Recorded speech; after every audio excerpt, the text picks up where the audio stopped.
यह वीडियो केवल बच्चों और शैक्षणिक उद्देश्यों के लिए बनाया गया है। उपयोग किए गए और दर्शाए गए सभी पात्र केवल प्रतीकात्मक प्रतिनिधित्व हैं और यह किसी भी तरह से किसी की धार्मिक मान्यताओं और भावनाओं को आहत करने का इरादा नहीं रखता है।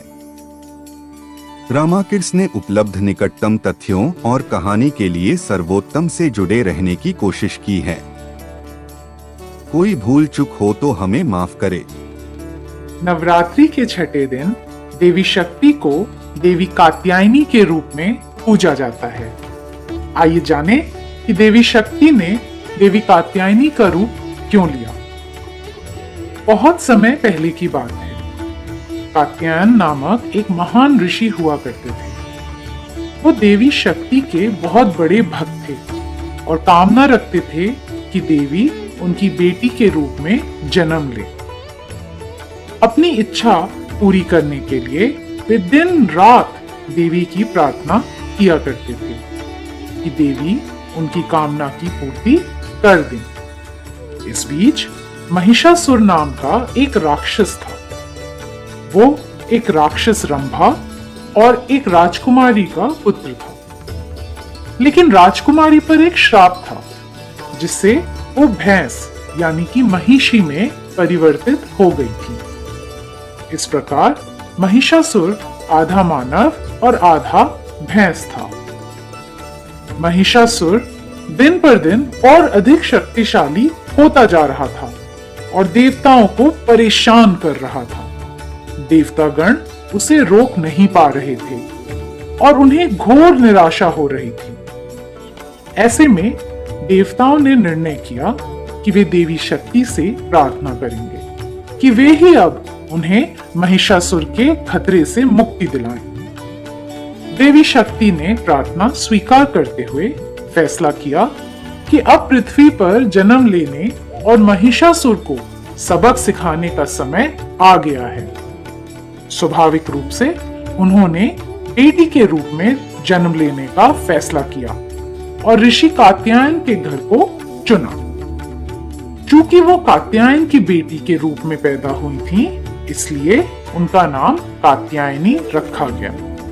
कात्यायनी बड़ी होकर एक सुंदर कन्या बनी। एक दिन चंड और मुंड नाम के महिषासुर के दो दूतों ने कात्यायनी को देखा। उन्होंने सोचा कि सबसे शक्तिशाली महिषासुर और अति सुंदर कात्यायनी की अगर शादी हो जाए तो वे एक महान जोड़ी बनेंगे। इसलिए वे तुरंत वापस महिषासुर के पास गए और उसे कात्यायनी के बारे में बताया। महिषासुर ने अपने पसंदीदा दूत डुंडुमी को बुलाया और उसे कात्यायनी के पास भेजा।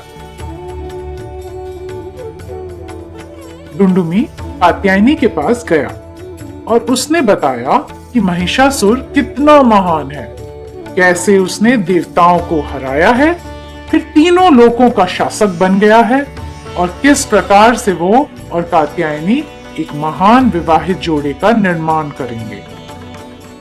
कात्यायनी ने मुस्कुराते हुए कहा, ओ डुंडुमी, आपने मेरे समक्ष महिषासुर का वर्णन बड़े ही अच्छे तरीके से किया है और मैं इस बात से सहमत हूँ कि हम एक शानदार जोड़ा बनेंगे।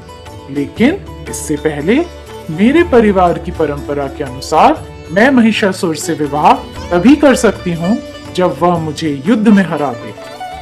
डुंडुमी कात्यायनी का संदेश महिषासुर के पास ले गया और महिषासुर के आदेश से तुरंत ही युद्ध की तैयारियां शुरू कर दी गईं। दैत्यों की एक सेना ने कात्यायनी के साथ युद्ध में महिषासुर का साथ दिया, लेकिन कात्यायनी ने चंड और मुंड और रक्तवीत जैसे कुछ राक्षसों को छोड़कर डुंडुमी सहित अधिकांश राक्षसों को आसानी से मार गिराया।